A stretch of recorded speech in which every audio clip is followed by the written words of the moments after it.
इसमें हम कंटिन्यू करते हैं अपने पिछले पार्ट 1 को, ठीक है, जिसमें हमने प्रश्न 2 तक के क्वेश्चन आंसर किए थे। अब हम आगे बढ़ते हैं प्रश्न 3 में, जो इस प्रकार है। निम्नलिखित आंकड़ों का माध्यक या मध्यिका 27 हो तो x और y का मान ज्ञात करो यदि आंकड़ों का योग 68 आपको दिया हुआ है। ठीक है, तो वर्ग अंतराल आपके पास है 0 से 10, 10 से 20, 20 से 30, 30 से 40, 40 से 50, 50 से 60 और बारंबारता इनकी है 5x 20 14 y और 8। तो इस तरीके से हमने इसको उतार लेना, वर्ग अंतराल को लिख दिया हमने, ठीक है, वर्टिकली, और बारंबारता को भी लिख दिया। अब जैसे हम करते हैं, हमें मध्यिका निकालनी है, तो मध्यिका के लिए हमें संचयी बारंबारता निकालनी पड़ती है, CF जिसे हम कहते हैं इंग्लिश में। तो वो हमने कंटिन्यू करी। 5 में प्लस किया x तो 5 + x हो गया। अब 5 में हमने किया 20 तो 25 + x हो गया। 25 में हमने 14 किया 39 हो गया। फिर हमने यहाँ पर 39 + x में y को प्लस किया, क्योंकि ये लाइक टर्म्स नहीं इसलिए साइड में हम लिख देंगे x + y करके। फिर आपका आया 8 तो 39 में 8 प्लस किया तो 47 हो गया, और अलग से आपने +x + y लिख दिया। ठीक है, ये जो इसका जो आंसर होता है वही इसी का आंसर होता है, क्योंकि इसी को सम, इन्हीं सब का सम करके निकला है। ठीक है, तो ये भी हमने लिख दिया सिग्मा f = 47 प्लस में x प्लस में y। लेकिन याद रखना यहाँ पर इसका टोटल हमें दिया हुआ है जो कि क्वेश्चन में 68 है। ठीक है, अब आता है, ठीक है, आपने वो निकालना है, माध्यक निकालना है, माध्यक। तो माध्यक के लिए आप क्या करते हो, सबसे पहले अगर इस तरीके का क्वेश्चन आ जाए ना, तो आपने क्या करना है, इसमें से देखना फ्रीक्वेंसी में जो सबसे बड़ा है, फ्रीक्वेंसी में जो सबसे बड़ा है वही आपका माध्यक वर्ग होगा। तो इसमें जो 20 है ये सबसे बड़ा है। ठीक है, तो इस प्रकार से मुझे मिल गया माध्यक वर्ग। ये मैं इसको अंडरलाइन कर सकता हूँ, ये मैंने अंडरलाइन इसको यहाँ कर लिया। ठीक है, हमें पता है कि जो माध्यक पूरा का पूरा वर्ग हमें मिल जाता है तो उससे हमें f मिल जाती है और CF भी मिल जाती है। संचयी बारंबारता की ऊपर वाली जो होती है वो CF होती है, ये आपका कॉम्युलेटिव। ठीक है, CF जो फार्मूले में अभी यूज़ होगी वो है। तो अब इससे हमें क्या क्या मिले इन्फॉर्मेशन वो ले लेते हैं। सबसे पहले हमें n हमें इसका क्वेश्चन में ही 68 दिया हुआ था। L देखा जाए इसका निम्न सीमा वो है 20। CF हमें पता है कि जिस देखिए जो मध्यक वर्ग होता है उसका जो CF होता है उससे ऊपर वाला जो होता है वो यहाँ पर लिया जाता है।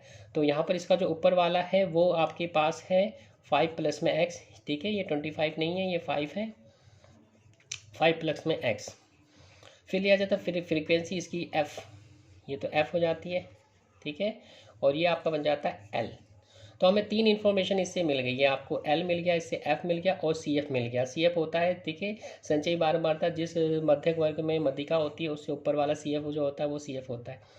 और हाइट देखा जाए ये भी पता चल गई, ठीक है, 20 और 30 के बीच जो डिफरेंस है वो है 10, तो 10 इसकी h होगी हाइट, जो हमने यहाँ पर शो कर दी है। ठीक है ना, ये आपके पास है 10। अब हम लगाएंगे इसका माध्यक का फार्मूला। जो माध्यक का फार्मूला होता है आपका L प्लस में n/2 माइनस में CF divided by F into H। लेकिन इस क्वेश्चन में क्या था, माध्यक हमें दिया था, तो इसलिए माध्यक की हम वही वैल्यू लेंगे जो हमें गिवन है। हमें 27 गिवन है, L हमारे पास 20 है और N हमें पता है 68 है, उसका हाफ करेंगे। ठीक है, लेकिन याद है ना, कई बच्चे यहाँ पर जो N होते हैं वो ये ले लेते हैं, ये मत लिया करो। ठीक है, जो आपको वैल्यू टोटल दिया वही लिया करो। तो इस तरीके से हमने इसका ले लिया। ठीक है, 68 2, और CF हमें पता है ये ऊपर वाली 5 प्लस में x, और जो F है वो हमारे पास है 20। ठीक है, अब हमने इसको सिंप्लीफाई करना है। तो सबसे पहले यहाँ पर ध्यान देना, जो बच्चे गलती करते हैं वो यहाँ करते हैं, ये माइनस है, और माइनस जब भी ओपन होता है ब्रैकेट में तो ये साइनों को चेंज कर देता है। अब देखो 5 जो था प्लस का, ये माइनस के कारण ये माइनस हो जाएगा, और यहाँ पर x प्लस था, ये बाहर माइनस होने के कारण ये माइनस हो जाएगा। बस ये चीज़ याद रखना, इन क्वेश्चनों में गलती यही होती है। ठीक है, तो यहाँ पर साइन चेंज होंगे जो आपने ब्रैकेट में शो किया है। कई बच्चे इसमें ब्रैकेट ही नहीं लगाते, तो गलती तो वो वहीं कर देते हैं। तो इससे इसका असर क्या होता है, ये तो माइनस हो जाता है लेकिन ये प्लस का प्लस रहता है। तो नहीं, इन क्वेश्चनों में जब भी आए तो आपने ब्रैकेट लगाना है, माइनस बाहर रखना, इसके भी साइन चेंज करना है, इसके भी साइन चेंज करने। तो इसके साइन चेंज करें -5, इसका क्या, ये भी -x हो गया। अब देखो, अब हम इसे कंटिन्यू करते हैं, ये सारे तो सेम वैसे ही चल रहे। 27 इज इक्वल का साइन 20 प्लस इसका हाफ हो गया 34, ये हो गया माइनस का 5x, ये हो गया माइनस का x डिवाइडेड बाई 20 इंटू 10 जो कि हाइट है। अब हमने देखा बाकी तो ठीक है। अब 34 में से 5 गया 29, फिर माइनस x रह गया 20। ठीक है, अब हम यहाँ पर इसको और सिंपलेस कर सकते हैं। ठीक है, 0 से 0 काट दिया तो यहाँ रह गया 2, तो 29 माइनस एक्स डिवाइडेड बाई 2। ठीक है, हमने एक चीज़ और करी, ये जो 20 था 20 को इधर ले गए। ठीक है, क्योंकि हमें तो x की वैल्यू निकालनी है, तो x के साथ जितने भी नंबर है वो सारे हमने अदर साइड ले जाने पड़ेंगे। तो ये जो 20 था 20 को इधर ले गए, साइन चेंज हो गया, माइनस का हो गया। तो 27 माइनस में 27 और is equal to 29 minus x divided by 2। तो इस तरीके से हमने लिख दिया 7 is equal to 29 minus x divided by 2। Cross multiplication करना है, इसके नीचे 1 लगाया, क्रॉस मल्टीप्लाई किया, 7 इंटू 2 14 और 29 माइनस एक्स को 1 से किया तो ये तो सेम 29 माइनस एक्स आ जाएगा। अब हमने क्या किया, 29 को उस साइड ले गए क्योंकि हमें x की वैल्यू फाइंड करनी है, तो साइन चेंज होकर ये माइनस का हो जाएगा। 14 ऑलरेडी वहीं था। ठीक है, 14 में से माइनस तो हो नहीं सकते 29, इसलिए साइन माइनस का आ जाएगा। अब ये माइनस का 15 हो गया और 29 में से 15 माइनस हो गए 15। ठीक है, अब माइनस से माइनस का साइन हमने काट दिया तो x की वैल्यू आ गई 15। अब x की वैल्यू तो हमें आ गई है, लेकिन हमें निकालनी है y की वैल्यू भी। तो अब हमें याद होगा जो टोटल आया था हमारा, टोटल वो था 47 प्लस एक्स प्लस वाई। अब इस टोटल में वो जो टोटल है इसमें हम x की वैल्यू रख देंगे। ठीक है, x की वैल्यू हमने यहाँ पर रख दी, ये टोटल था। और याद रखना ये जो टोटल है ये क्वेश्चन में खुद दिया है कि 68 है, तो इस पूरे को हमने 68 के इक्वल कर देना है। और यहाँ पर x की जो वैल्यू है वो रख देना, जो कि यहाँ पर 15 आई है। तो इस तरीके से 47 वैसा ही, x की वैल्यू 15, y वैसे ही, इज इक्वल का साइन वैसा ही, 68 सेम। अब हमने 47 में प्लस किया 15 तो ये 62 आ गया, प्लस में y इज इक्वल टू 68। अब 62 को हम ठीक है ट्रांसपोर्ट करते हैं दूसरी साइड में, तो ये साइन चेंज होकर माइनस का हो जाएगा। तो 68 में से 62 गए तो 6 आ गया। तो इस प्रकार से हमें अपने x और y फाइंड हो गए। x है 15 और y है 16। ठीक है, अब हमारा अगला क्वेश्चन आता है, क्वेश्चन नंबर 4, जिसमें हमें बहुलक ज्ञात करना है और हमें वर्ग दिया है 0 6 6 से 12 12 से 18 18 से 24 24 से 30 और उनकी बारंबारता दी है 7 5 10 12 6। ठीक है, अब इस क्वेश्चन में याद रखना, क्योंकि हमें बहुलक निकालना, तो इनमें से जो सबसे ज़्यादा बड़ी फ्रीक्वेंसी है ये आपका बहुलक वर्ग मिल जाएगा, ये F0 हो जाएगा। ठीक है, ये F1 हो जाएगा, ये F2 हो जाएगा, ये आपके पास L हो जाएगा। इन दोनों के बीच का डिफरेंस 6 है, तो H जो हो जाएगा 6 हो जाएगा। ठीक है, ये हमने इसको लिख दिया। ठीक है, बहुलक वर्ग हमें पता है। ठीक है, 18 और 24 वाला है। L हमें पता है 18 हो गई, F0 10, F1 12, F2 6, H 6 हो गई। अब हमने बहुलक का फार्मूला लगा दिया जो इस प्रकार है, L प्लस में F1 माइनस में F0 2F1 माइनस में F0 माइनस में F2 इंटू एच। L हमारा 18 था, लिख दिया। F1 12 था, F0 10 था।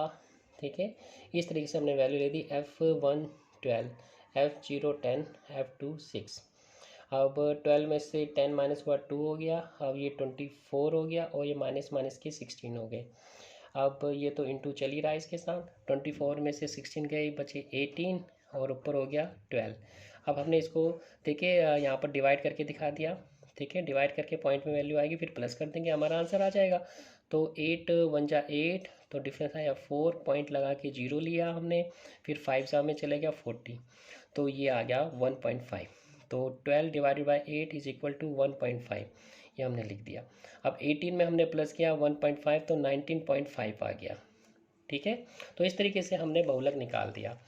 ठीक है, तो अभी जो मैंने 2 क्वेश्चन आपको बताए हैं उसी तरह के मैं अभ्यास में आपको 2 क्वेश्चन दे रहा हूँ, जिन्हें कर कर आप मुझे भेज सकते हो, और इसका डिस्क्रिप्शन में मेंशन किया गया है। ठीक है, आप चाहो तो डिस्क्रिप्शन में से नंबर लेके मुझे सेंड कर सकते हो। क्वेश्चन नंबर 5 हमारा आता है, माध्य मध्यिका और बहुलक में क्या संबंध है। यदि किसी आंकड़े का बहुलक आपको 24.5 और माध्य 29.75 हो तो माध्यक ज्ञात कीजिए। तो सबसे पहले तो इसका संबंध बता दें। जो देखिए माध्य माध्यिका और बहुलक में संबंध है वो ये है कि 3 माध्यक बराबर होता है बहुलक जमा में 2 गुणा में माध्यक है, तो ये इसका संबंध हो गया। अब एक क्वेश्चन भी इसके साथ दिया था, तो इसी फार्मूले से हमने इसको सॉल्व करना है। तो हमने यहाँ पर इसको वैल्यू प्लेस करी, 3 माध्यक निकालना, इसमें कुछ नहीं करना। बहुलक हमें दिया हुआ है 24.5 लिख दिया, 2 वैसा ही लिख दिया, वैसे का वैसे ही उतार दिया। अब इनटू में क्या था, माध्य। माध्य हमारे पास कितना दिया है 29.75, तो 29.75 लिख दिया। अब इसको 2 से मल्टीप्लाई करना है, ठीक है। और सबसे पहले हमने काम किया कि जो 3 इसके साथ मल्टीप्लाई उसे डिवाइड में कर दिया, ठीक है, डिवाइड में ले गए। तो यहाँ सिर्फ माध्य रह गया, माध्य। देखिए माध्यक रह गया, तो 24.5 ये मल्टीप्लाई होगा 2 इंटू 2 9.75, तो इससे मल्टीप्लाई होकर ये आ गया 59.5। 59.5 को जब आप 24.5 में प्लस करोगे तो ये 84 हो जाएगा, और नीचे डिवाइडेड में 3 है, 3 से डिवाइडेड करने में 28 हो जाएगा। 28 आपका ये आंसर है, माध्यक है इसका, ठीक है। इसी प्रकार का एक अभ्यास में क्वेश्चन है, वो आपने करके मुझे भेजना है, ठीक है।